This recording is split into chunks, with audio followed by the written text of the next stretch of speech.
오늘 하나님께서 우리에게 주신 말씀은 사도행전 4장 32절에서 35절 말씀과 요한일서 1장 1절에서 10절, 요한복음 20장 19절에서 31절 말씀입니다.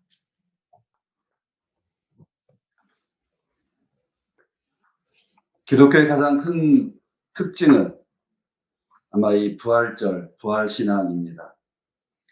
부활신앙은 죽어도 살겠고 살아서 믿는 사람은 영원히 죽지 않는다라고 하는 것입니다.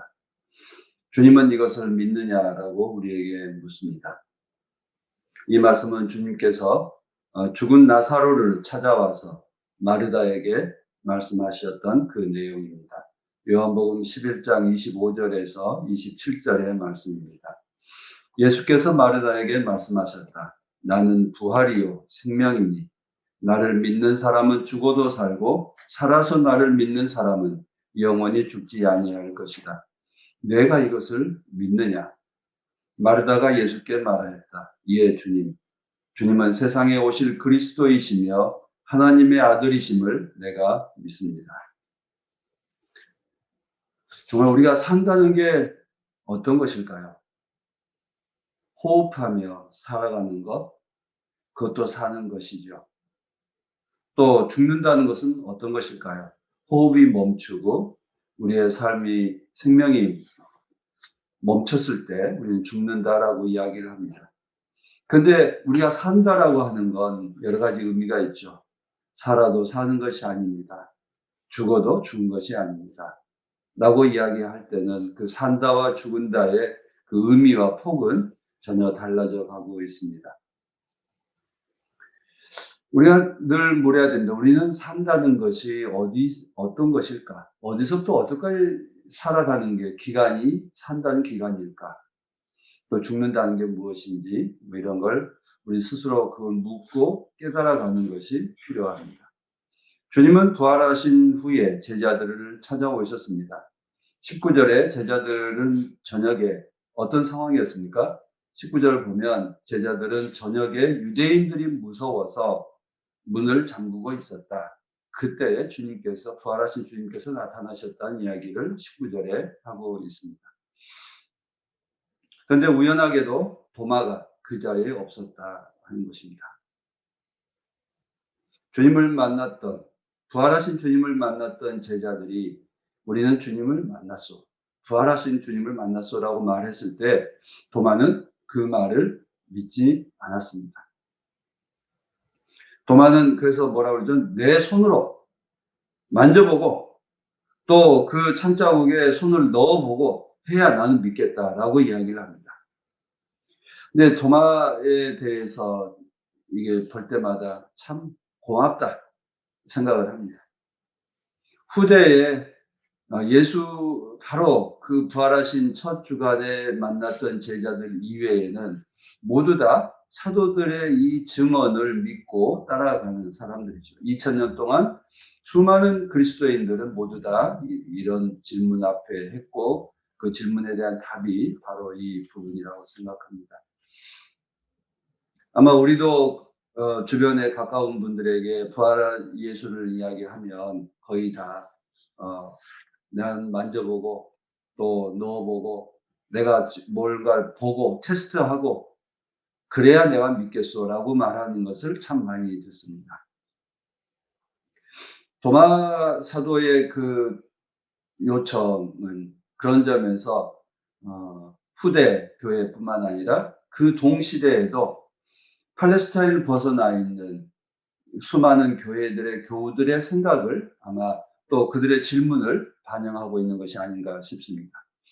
그래서 도마 사도의 이 물음과 또 거기에 대한 문답은 그 당시에 있었던 12사도들에 대한 답이기도 하지만 또 2000년 동안 우리 교회를 지켜왔던 또 물음이고 답이라고 생각을 합니다. 예수께서 도마에게 말씀하셨다. 너는 나를 보았기 때문에 믿느냐? 나를 보지 않고도 믿는 사람은 복이 있다. 보지 않고도 증언을 듣는 것만으로도 믿으면 복이 있다. 또 역으로 이야기하면 보지 않고 우리가 깊이 묵상하고 우리의 삶을 성찰을 통해서 주의 말씀을 읽고 또 그리고 그 말씀에 대해서 깨달아가면서 우리가 삶을 체험할 때, 예수 그리스도를 체험할 때, 또 기도하면서 체험할 때 우리의 믿음은 더욱더 커져가고 굳건한 반석 위에 세워진 것이라 믿습니다. 그래서 사람들은 이 주님의 말씀처럼 너는 나를 보았기 때문에 믿느냐, 나를 보지 않고도 믿는 사람은 복이 있다라고 이 말씀을 늘 되새기지만 끊임없이 우리의 생각, 오른쪽에서 그 생각을 하고 있다면 왼쪽의 어떤 감성적인 부분들은 만져보아야 믿겠다. 뭔가 증거가 있어야 믿겠다라고 하는 물음을 늘 하고 있습니다. 근데 도마가 믿지 못하겠다라고 말하는 그 근거는 뭐였을까요? 단지 이런 실증주의적인 생각 때문이었을까요? 또 한편으로 생각해 보면 부활하신 예수를 믿는다, 부활하신 예수를 만났다라고 말하는 그 제자들의 말을 못 믿겠다라고 하는 것이잖아요. 그 당신들의 말을 난 도저히 믿을 수 없다. 왜 그렇습니까? 오늘 19절에 있는 것처럼 부활하신 주님을 만났다라고 하는 제자들이 하는 일들을 보면 뭐 하고 있었죠? 유대인들이 두려워서 문을 걸어 잠그고 있었다. 예요. 부활하신 주님을 만났음에도 불구하고 여전히 어둠 속에 묻혀 있고 안주해 있고 또 두려워하며 살고 있다라고 하는 것입니다. 부활하신 주님을 만났는데도 불구하고 유대인들이 두려운 까닭이 뭐겠습니까? 죽일 것이다. 우리 또한 죽일 것이다에 대한 두려움, 죽음에 대한 공포가 아직도 그들 사이에 있었다라고 하는 것을 보여주고 있습니다. 고난당한 것에 대한 두려움이 그 안에 있었습니다. 그 불안과 두려움에 사로잡혀 있는 사람들을 보면 부활신앙이라고 하는 게 무엇인가? 부활하신 예수를 만났다라고 하는 거하고 그들이 정말 부활신앙으로 산다라고 하는 것에 그 간극이 있다라고 하는 것입니다. 증거가 주어진다고 해서 그들이 곧 부활신앙을 갖는다라고 하는 거하고 또 다른 측면에 있음을 보여주고 있습니다. 우리도 주변에서 객관적인 증거, 부활하신 주님을 믿을 수 있는 그런 객관적 증거를 내놓아라라고 이야기하는 그 이면에는 우리가 당신들의 말을 나는 믿을 수 없으니 당신들의 말로만이 아니라 당신들의 어떤 그것을 입증할 수 있는 증거물을 내놓아라라고 하는 것이죠. 내가 증거물입니다라고 하는 말을 우리도 못하고 있다는 것이죠. 내가 부활의 증인입니다. 내가 부활의 증거입니다라고 이야기를 할 수 없기 때문에 다른 사람들이 갖고 있는 그 불안, 두려움을 극복하고 있지 못합니다. 지금 우리 그 4.3이 지났습니다만 4.3에 대한 그 피해자들의 증언, 또 일본군 위안부로 끌려갔던 그 분들의 증언에 여러분 기억하십니까? 증거를 내놔라라고 이야기할 때 그분들이 뭐라고 그러죠? 내가 증거다. 증거인 내가 있다. 내가 증거인데 무슨 또 다른 증거를 내놓으라고 하는 거냐라고 하는 참변을 우리 듣습니다. 그분들의 그 고난. 우리 I Can Speak라는 그 영화 혹시 보셨는지 모르겠지만 거기에서 증거를 내놓으라고 할 때 당신들의 몸에 난 상처를 보여주죠. 내 몸에 새겨져 있는 이 상처. 내 삶에 새겨져 있는 이 상처들이 내가 바로 그 증거다라고 하는 것을 말합니다. 저는 이 도마와 예수님의 그 문답 속에서 나는 당신을 믿을 수 있는 증거를 내놓으시오라고 이야기할 때 주님께서 내가 증거다. 내가 부활의 증거다. 이 손과 이 천자국을 만져보아라 라고 말씀하시는 대목을 생각해 보면 정말 부활의 증거라는 게 뭘까? 여러분들은 어떤 증거가 있으면 우리는 예수가 부활하셨다라고 말할 수 있을까? 또 우리 주변에 있는 사람들에게 우리는 무엇라고 예수께서 부활하셨고 우리는 그분의 삶이 우리들의 구원 이끄는 삶입니다라고 말할 수 있을까 생각하게 됩니다. 제자들은 부활하신 주님을 만났음에도 불구하고 여전히 죽음의 공포에 살고 있습니다. 죽음 넘어 다시 살아나신다는 그 부활의 증거를 보고서도 여전히 죽음에 대한 두려움 속에 살고 있습니다. 그러면 도대체 우리가 말하는 부활신앙이라는 게 뭘까? 제자들 스스로도 자기들에게 평화를 기원하고 기뻐했다라고 함에도 불구하고 그들은 여전히 죽음의 공포 속에 살고 있습니다. 도마가 제자들에게 부활을 믿을 수 없다고 말했을 때 제자들은 뭐라고 대답하죠? 성경 보세요. 한번 제자들이 뭐라고 대답했는지.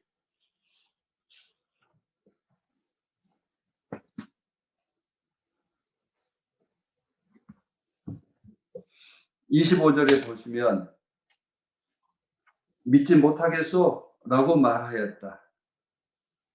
그러고 나서 점점점이죠.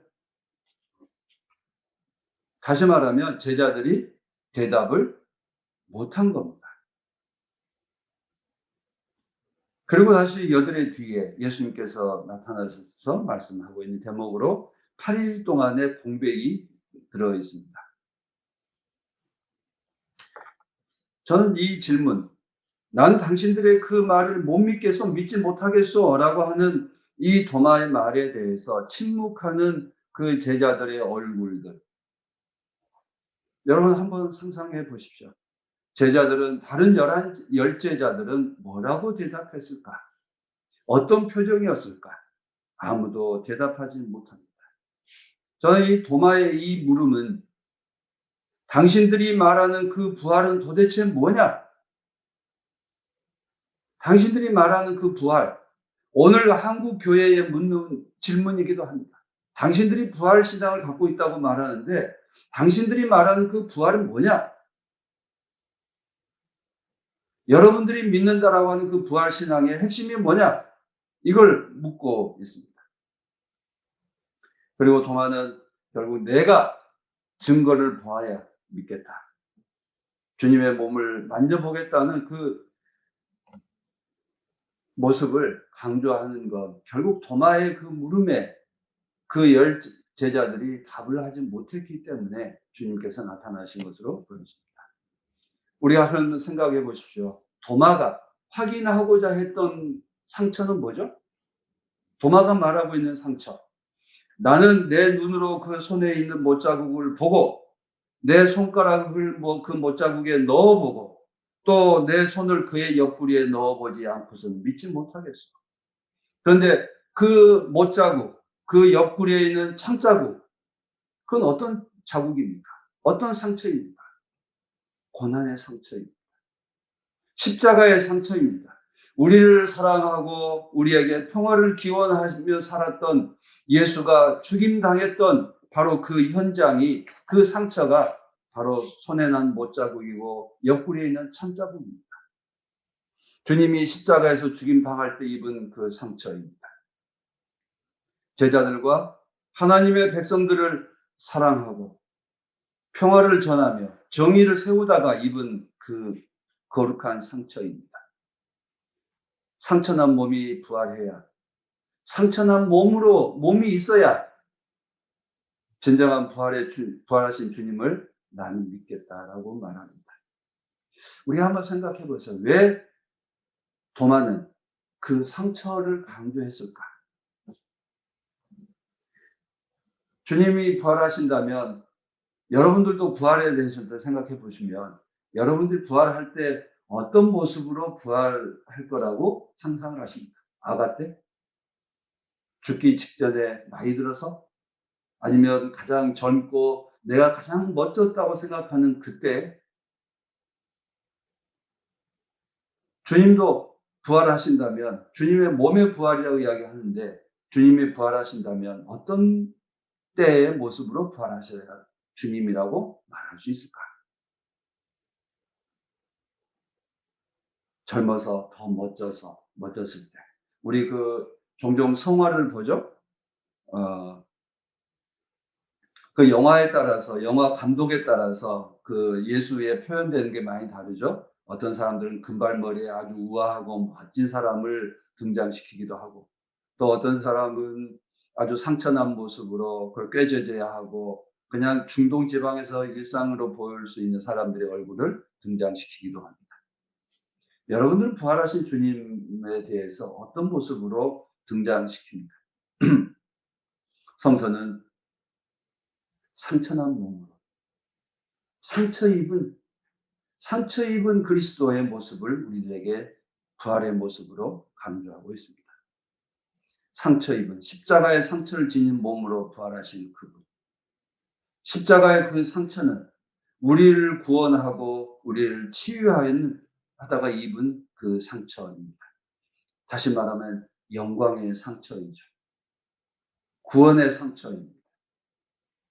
그 상처를 지닌 그 주님이, 그 상처를 지닌 그분이 우리의 구원자입니다. 생각해 보시면 예수께서 아무 상처도 입지 않고 영광의 모습만을 등장했다면 우리는 정말 그분을 우리의 구원자이라고 말할 수 있을까? 영광의 하나님의 그 아들 되심에 대해서 상처 입지 않고 멋지고 우아하게 아름다운 옷을 입고 그런 모습이 우리의 그리스도일까? 아니면 정말 손에 상처나고 꾀죄죄하고 피 흘린 자국이 있는 그분이 우리의 구원자이고 부활하신 주님이실까? 성서는 우리에게 말합니다.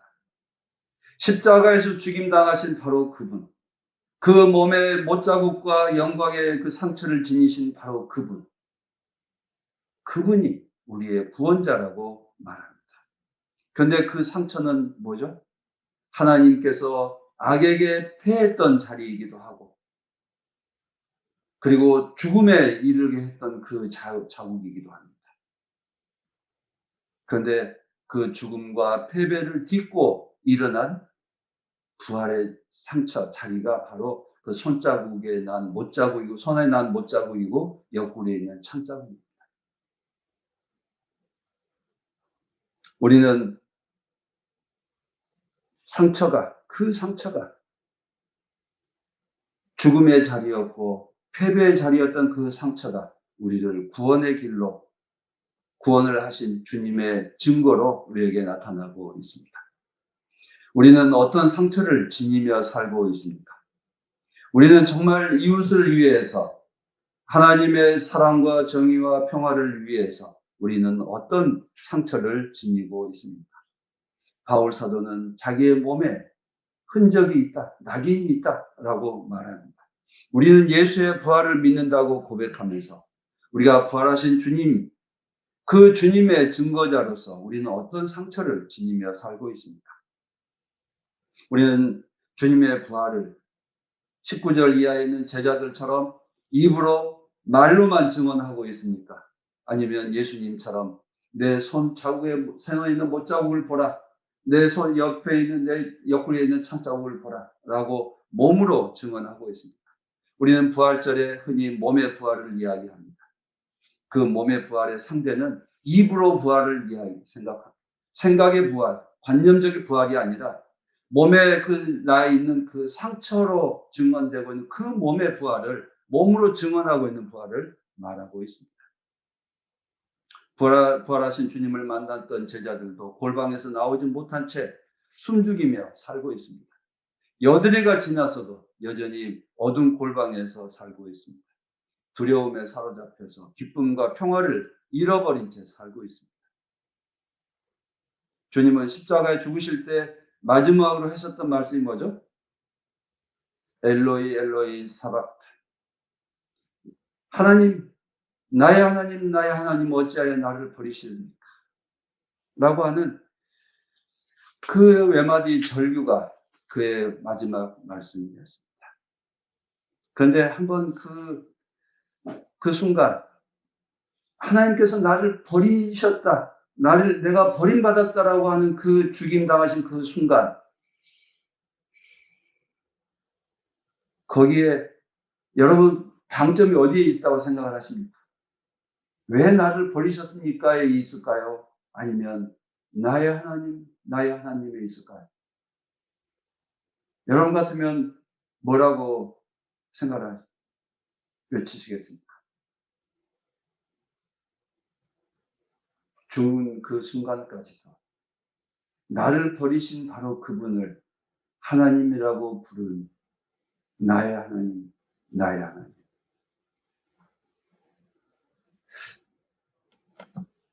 그 말씀 속에 나를 버리십니까? 라고 묻는 그 질문 앞에서 그래도 나의 하나님이라고 붙잡고 있는 거기에 오히려 우리의 어떤 가슴 찡함이 거기에 묻어 있습니다. 그래서 로마 백부장도 이분이야말로 하나님의 아들이시구나라고 고백을 하죠. 도마도 상처난 그 손자국을 만져보고 못자국에 손을 넣어보라고 옆구리에 찬자국에 손을 넣어보라고 한 그 주님을 만났을 때 나의 주님, 나의 하나님, 고난당하신 바로 그 현장에서 계셨던 바로 그분이 나의 하나님이요 나의 주님이라고 고백합니다.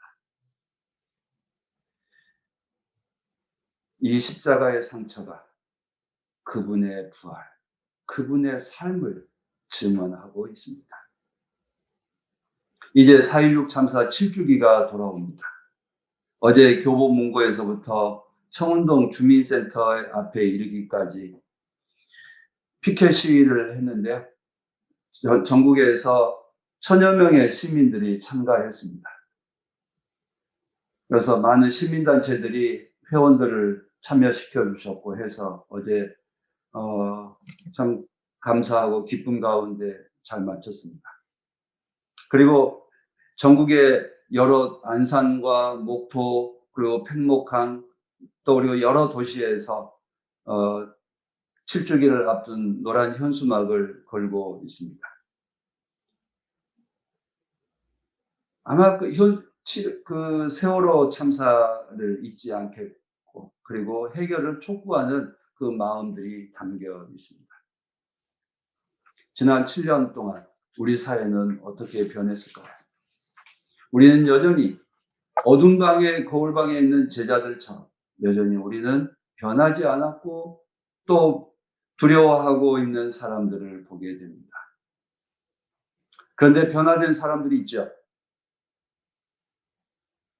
거리에 나와서 세월호 진상을 규명을 촉구하는 가족들이 있고 그와 함께하는 시민들이 있습니다.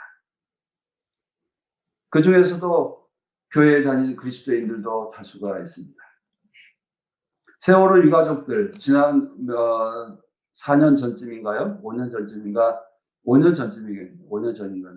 그 창현이 어머니가 우리 교회에 오셔서 증언을 한 바가 있습니다.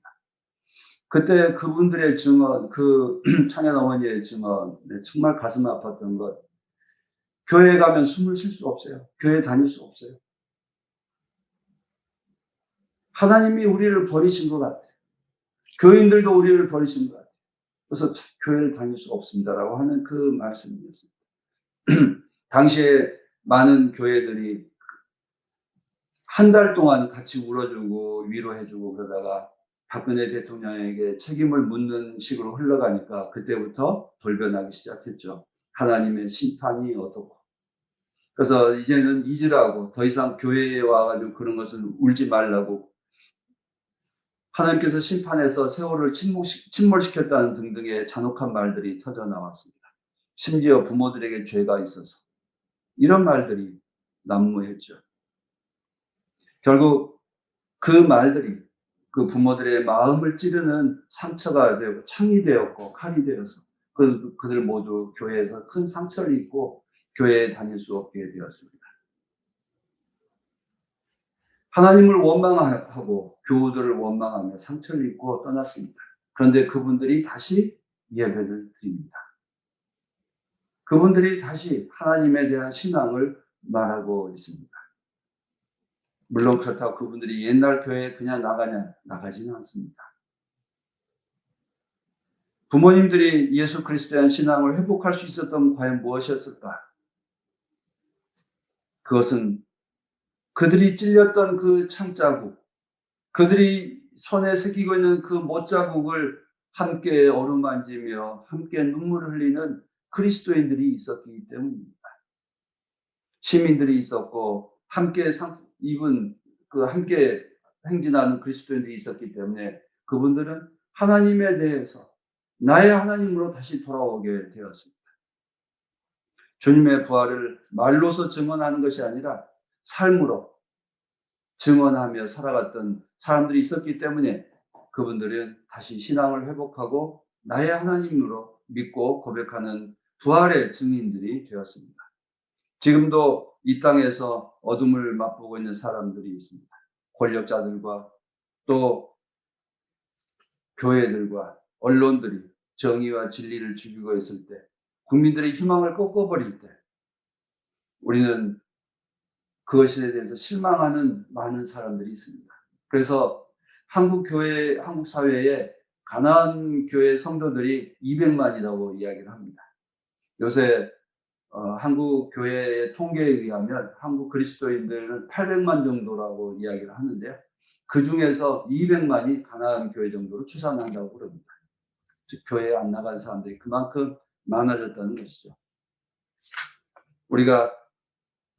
우리의 삶 속에서 우리가 부활의 증언자로 상처난 주님의 그 십자가의 증언자로 우리가 나설 수 있을 때만이 우리는 더 많은 사람들에게 그리스도의 사랑을 전할 수 있고, 나를 보시오, 이 교회를 보시오, 이 그리스도를 보십시오, 상처난 그 창자국을 보십시오, 함께 아파하고 함께 상처 입은 그 그리스도인들을 통해서 예수가 부활하고, 그리고 말이 아니라 그분들의 몸을 통해서 부활이 증언되어야 할 것입니다. 우리가 못에 박히고 창에 찔릴 때, 우리가 그럼에도 여전히 평화를 말하고 하나님을 말할 수 있을 때, 세상 사람들은 바로 그 손에 있는 못자국과 옆구리에 있는 창자국을 보면서 나의 주님, 나의 하나님이라고 말할 수 있게 될 것입니다. 우리는 그 못자국과 창자국을 보았기 때문에, 만져보았기 때문에 믿는 것이 아니라 그런 삶을 살아간 우리들의 신앙 선배들을 따라서 그리스도를 향해 나아가고 있습니다. 우리도 우리의 이웃들과 우리의 후손들에게 주님의 상처난 그 손과 창자국에 찔린 그 옆구리를 보여주고 상처 입은 교회, 상처 입은 치유자가 될 수 있으라고 믿습니다. 그 상처가 불신 속에 있는, 아직도 희망을 발견하지 못한 제자들과 도마를 그리스도인으로 되돌려 놓을 수 있었던 힘입니다. 우리는 어떤 증거를 가지고 살아가기를 원하십니까? 우리는 부활하신 주님, 우리를 위해서 못자국과 창자국을 입으신 그 상처난 그리스도, 상처 입은 그리스도를 우리는 부활의 주님으로 믿고 살아갑니다. 우리도 이웃들을 위해서 부활하신 주님을 증언하기 위해서는 우리 스스로가 상처 입은 그리스도인, 상처 입은 치유자가 될 수 있을 때만 우리가 참된 부활의 증언자, 몸의 부활을 말할 수 있으라고 믿습니다.